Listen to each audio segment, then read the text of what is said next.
자, 세계관은 제가 뭐라고 했죠? 안경이다. 본인이 빨간색 선글라스를 끼면 온 세상이 빨갛게 보이고 파란색 안경을 끼면 파란색으로 보이고 그러면 기독교 유실론이라는 안경, 세계관이라는 안경을 쓰면 자연과 이 피조 세계와 인간은 하나님이 지으신 거고 아니면 무신론이라는 세계관이라는 안경을 쓰면 이 세상과 인간은 그냥 물질 덩어리와 물질일 뿐이다. 이렇게 되는 거거든요. 그래서 제가 뭐 기본적인 강의에 대해서는 이런 얘기를 많이 드렸어요. 근데 이번에는 제가 여러분들께 좀 달리 좀 디테일하게 다가가고 싶은 마음이 들어가지고 그러니까 안경이라고 하는데 좀 구체적으로 알고 싶어요. 세계관에 대해서 좀 더 구체적으로 말씀해 주세요. 전문적으로 말씀해 주세요. 라고 하실 수 있을 것 같아서 제가 책 내용들을 간략하게나마 발췌를 했습니다. 자, 첫 번째, 세계관이 무엇일까요? 안경. 이렇게 했는데 이 프레임 이론이라고 들어보셨습니까? 프레임. 야, 너 그건 그 프레임이야. 또 뉴스 볼 때나 정치인들이나 저 토론자들이 토론할 때나 그건 그 프레임이고요. 이건 이 프레임이고요. 이런 말들을 많이 들어보셨을 겁니다.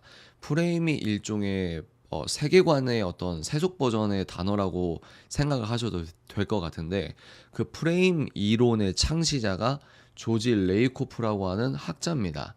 이 조지 레이코프가 코끼리는 생각하지 마라는 책을 썼는데 소위 말해서 초대박이 납니다. 초대박이 나요. 그래서 조지 레이코프는 프레임 이론의 창시자인데 이 사람은 이 프레임 세계관을 뭐라고 설명을 하냐 보실까요? 프레임이란 우리가 세상을 바라보는 방식을 형성하는 뭐예요? 정신적 구조물이다. 쉽게 말해서 안경 이게 가장 직관적입니다, 여러분. 근데 뭐요? 세상을 바라보는 방식을 형성한다. 기독교식으로 볼 건지, 넌 크리스천식으로 볼 건지, 이 모든 내가 세상을 바라보는 모든 방식, 모든 관점을 형성해버리는 정신적인 구조물이 프레임이다. 프레임은 우리가 추구하는 목적과 우리가 짜는 계획, 우리가 행동하는 방식, 우리가 행동한 결과의 좋고 나쁨을 결정한다. 이게 굉장히 무서운 말이거든요. 이게 무슨 말이냐면 보세요. 내가 어떤 프레임을 갖고 세상을 보느냐에 따라서 교회가 좋은 건지 교회 다니는 게 나쁜 건지를 결정한다는 겁니다. 이게 정신적 구조물이라는 아주 무서운 말의 의미거든요. 다시 프레임은 우리가 추구하는 목적과 그러니까 추구하는 목적 하나님 뜻대로 살기로 하는 게 내 목적이냐 하나님이 하라는 대로 하나님이 역사의 주관자시기 때문에 순종하며 나아가는 게 우리 일생의 참된 목적이자 계획이냐 우리가 행동하는 방식 옳고 그름의 방식 좋고 나쁨의 결정 이 모든 걸 프레임 하나가 결정한다는 거예요. 이 결정한다는 말이 굉장히 무서운 말입니다, 여러분. 결정한다. 너가 뭐가 좋은지 뭐가 나쁜지를 결정하는 게 프레임이라는 거예요.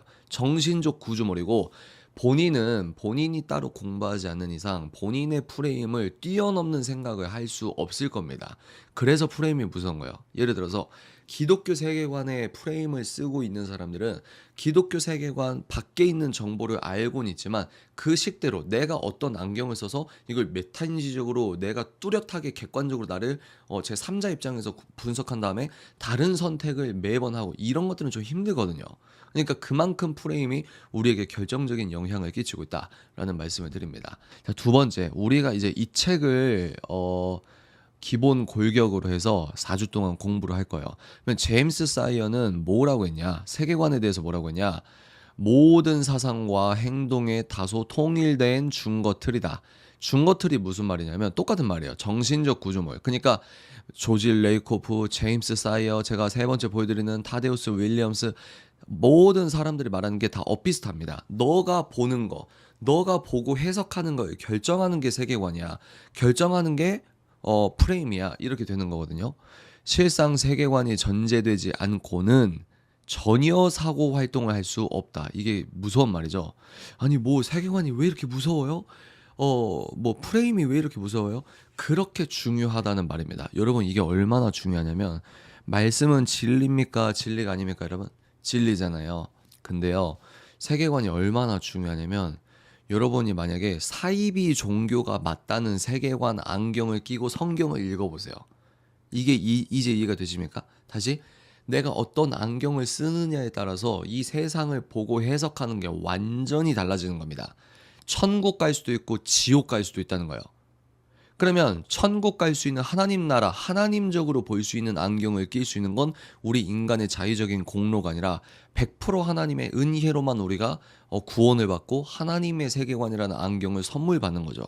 근데 우리가 성경 말씀이 진리인데 이단 사이비 안경을 쓰고 성경을 보면 똑같은 성경을 보는데 누구는 참된 그리스도인들은 성경 말씀을 통해서 하나님 나라를 가는데 넌 크리스천 플러스 사이비들은 자기들의 잘못된 안경을 끼고 이 진리를 보는데도 지옥을 가는 거예요. 그만큼 세계관이 무서운 겁니다. 그래서 실상 세계관이 전제되지 않고는 전혀 사고 활동을 할 수 있다 없다? 없다. 여러분들 이만큼 중요하다. 세계관이 이렇게 중요하다. 그러니까 내가 올바른 기독교 안경을 쓰고 신앙생활을 해야 된다는 말입니다. 또 볼까요? 제임스 사이는 뭐라고 했냐면 세계관이란 이야기의 형태로 혹은 실제의 근본적 구성에 대해 우리가 의식적으로든 무의식적으로든 일관적으로든 비일관적이든 보유하고 있는 일련의 전제로 표현되는 것으로서 우리가 살고 움직이고 몸담을 수 있는 토대를 제공해주는 하나의 결단이요 근본적인 마음의 지향이다. 말이 어렵잖아요. 그런데 중요한 포인트만 우리가 살펴보도록 하겠습니다. 세계관은 이야기의 형태다. 이야기, 서사적으로 본다는 거죠. 내가 어떤 안경, 예를 들어 기독교 안경을 쓰고 우리가 세상을 하지 않습니까? 그러니까 우리는 기독교 세계관이 제공하는 역사관을 통해서 내가 3년 전에 하나님과 함께 그렇게 동행하고 큰 은혜를 받았지. 지금 뭐죠? 내 시간순으로 하나님과 함께한다는 세계관에 의거해서 역사의 서사가 만들어지는 겁니다. 이야기의 형태로 나 자신의 삶을 해석하게 된다는 거예요. 또 중요한 게 뭐냐면 의식적으로든 무의식적으로든 이게 중요합니다. 세계관의 특징이 뭐냐면 무의식적이에요. 그래서 제가 요즘에 세계관의 말씀들을 어떻게 설명하냐면 모든 사람들은 각자 자기가 옳다고 하는 세계관이라는 안경을 쓰고 있습니다. 세계관이라는 학교를 무슨 커리큘럼을 공부했던 사람이든 세계관이라는 단어 뜻도 모르는 사람이든 전 지구에 있는 모든 사람은 각자의 세계관의 안경을 쓰고 살아요. 이게 무서운 거예요.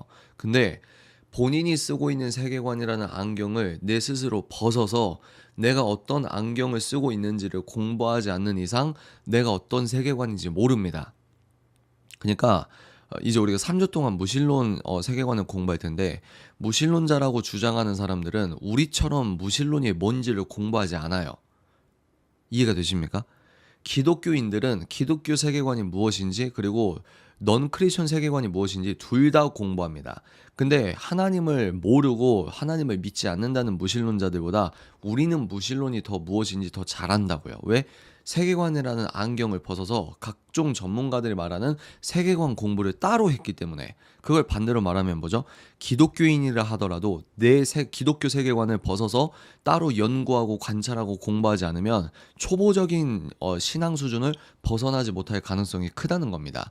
근데 중요한 게 뭐냐면 내가 무의식적으로 내 세계관을 받아들이고 있다는 거예요. 그리고 일관적이든 비일관적이든 이게 무슨 말이냐.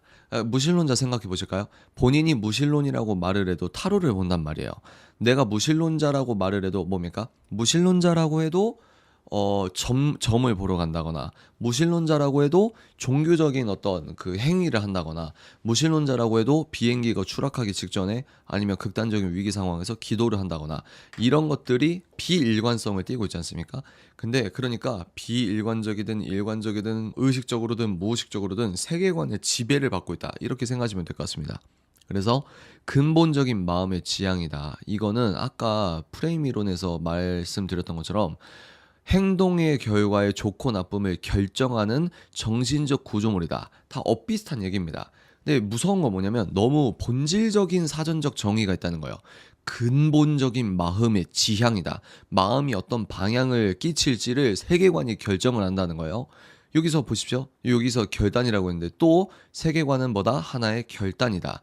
제임스 사이어 책에서 말하는 세계관에 대한 이야기를 하고 있는 겁니다. 세계관의 본질은 인간 자아의 내면 깊숙이 자리 잡고 있다. 이 깊숙이 이게 무의식적으로 너의 옳고 그름이 결정한다. 이렇게 되는 거죠. 그것은 영혼의 문제고 단지 지적인 문제가 아니라 오히려 영적 지향성, 중요한 단어 나옵니다. 영적 성향이라고 보는 게 더 정확할 것이다. 자, 이게 이제 본질이에요. 그러니까 조지 레이코프는 뭐 프레임 이론의 창시자라 할지라도 예수를 왕으로 따르는 크리스천이 아닙니다. 그러니까 이 사람이 말하는 게 부분적으로 유효하고 유의미하고 이렇게 도움이 되는 측면이 있다 할지라도 제가 살짝만 말씀드리면 이 사람은 프랑스 혁명식 어떤 좌파라고 할까요? 여기서 좌파는 특정 정당을 지지하고 특정 정당을 표현하는 게 아닙니다.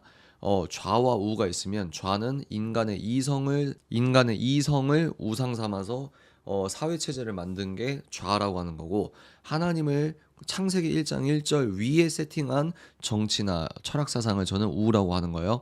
이 사람은 이런 의미에서 좌파입니다. 좌파. 오바마 정권에 혁혁한 공을 세웠다, 이렇게 표현을 받는 학자거든요. 그럼에도 불구하고 이렇게 훌륭하게 도움이 되는 프레임 어떤 이론을 통해서 사람들에게 좀 이렇게 지적으로 좀 도움을 준 부분이 있거든요. 근데 본질이 뭐냐면, 기독교 제임스 사이어는 이제 기독교인이잖아요. 기독교인이 성령께서 내주하시기 때문에 세상과 사람을 판단할 때 넌 크리스천보다 정확하게 볼 가능성이 저는 많다고 생각하고 그렇게 주장을 하는 사람이거든요. 여기에서 본질이 나오는 거예요. 세계관은 뭐냐면 영적인 지향성이다. 영적인 MBTI다. 쉽게 말해서 신본주의냐 인본주의냐, 이게 세계관에 따라 달라진다는 겁니다. 영적 지향성, 영적 성향이 세계관이다. 이게 가장 직관적인 표현 중에 하나라고 생각합니다. 자, 세 번째, 타데우스 윌리엄스라고 하는 탈봇 신학교 조직신학과 교수님이 있습니다. 이분은 세계관을 어떻게 얘기를 했냐면, 정의가 무엇이며 따라서 어떤 일에 분노해야 하는지를 알려주는 근본적인 신념에 관한 장치 같은 것, 정신적 구조물, 근본적인 마음의 지향, 지금 다 똑같죠? 근데 여기에서는 이제 하나 더 나아가서 세계관이 뭐냐면, 정의가 뭐냐? 기독교 세계관이라는 안경을 쓰면 정의는 뭐죠? 하나님이 정의시죠. 정의의 하나님이시죠. 그리고 하나님이 정의라고 하는 것만 정의죠. 근데 넌 크리스천 세계관을 안경을 쓰면 어떤 정의론을 갖게 될까요? 요즘에 유행하는 사회정의론에 빠지게 됩니다. 이해가 되시죠? 그게 어떤 안경을 쓰느냐에 따라 다르다. 그러면 어떤 안경을 쓰느냐에 따라서 분노할 수 있는 이 일의 포인트가 달라진다는 겁니다. 그러니까 우리는 만약에 하나님적 안경을 쓰면, 기독교 세계관 안경을 쓰면 어떻게 될까요? 하나님이 화를 내는 포인트에 화가 납니다. 하나님이 하지 말라는 것에 하나님이 모욕당하거나 하나님이 자존심이 상하는 일이 있으면은 화가 납니다. 대표적으로 누가 있죠? 다윗을 생각해 보십시오. 골리앗의 그런 하나님을 모욕하는 소리를 듣고 다윗의 세계관은 신본주의, 하나님께 오직 영광의 세계관을 쓰고 살아갔던 사람이기 때문에 하나님의 모욕당한다고 생각할 때 그 부분에서 분노하게 되는 겁니다. 이해가 되시죠? 근데 사울을 생각해 볼까요? 사울은 어떤 포인트에서 화가 났죠? 악령이 들려서 사울은 천천히면 다윗은 만만이다. 인간의 영광을 생각하면서 본인의 안경이 인본주의고 세속주의이다 보니까 하나님의 영광이 아니라 자기의 영광이 뺏겼다는 포인트에 화가 나는 겁니다. 이해가 되시죠? 지금도 마찬가지예요. 현대 사회를 살면서 하나님의 영광과 하나님의 거룩하심이 모욕을 당할 때 분노를 하는 사람이 있고, 내가 기분 나빠, 아니 사람이 기분 나빠, 사람에게 신경 쓰여, 사람에게 상처 주면 안 되잖아, 이러면서 오직 인간으로만 이건 아니잖아 라고 하면서 인간을 위한 분노를 하는 사람들이 있습니다. 그래서 세계관은 이 사람이 어떤 게 정의느냐, 사전적 정의가 어떻게 내리느냐를 결정하고, 따라서 어떤 일에 분노해야 하는지를 알려주는 근본적인 어떤 장치와 같다라고 하는 겁니다.